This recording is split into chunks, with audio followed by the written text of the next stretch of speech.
Баласын тәрбиелеген кезде біз көп айтамыз, тастай бат, судай сің деп тәрбиелейміз.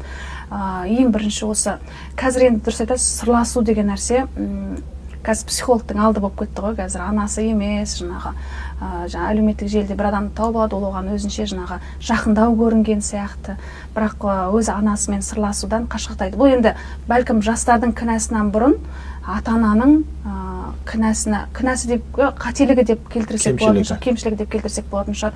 Өйткені сырласпайды қазір. Қызы не болып жатыр? Тек қана қызы жаңағы кешке ертерек келсе, сабағынан 5-ін алса, жаңағы қалып кетпей сабағын оқыса болды деген түсінікте.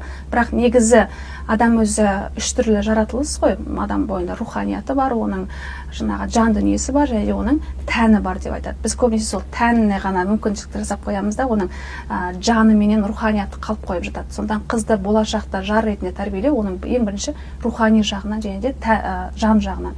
Ал енді қыз баласын жаңа тұрмысқа беру мәселесі, қызбен бірге параллельно жүретіні, баратын жерін де ойластыру.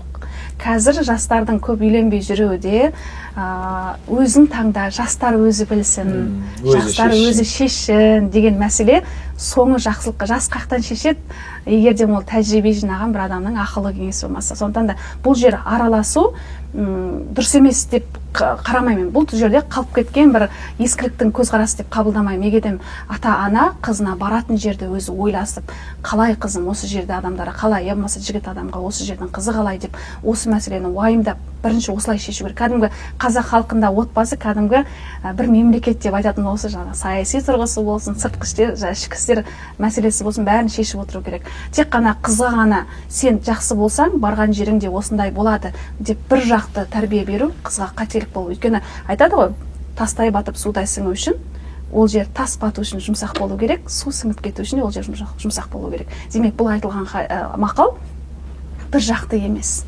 Тастай бат, судайсың қызға айтса, тасты батыратындай, суды сіңіретіндей жұмсақ бол деп ол жаққа да айтылады. Сондықтан бұл жан жақты тексеріліп, жан жақты зерттелетін бір уайымдап, қыз дүниеге келгеннен бастап, жаңағы балиғатқа, кәмілетке толғаннан бастап уайымдайтын ата-ананың негізгі тәрбиесі. Қыздың жеке өзіне ғана басымдылықты бере бермеу керек деп ойлаймын.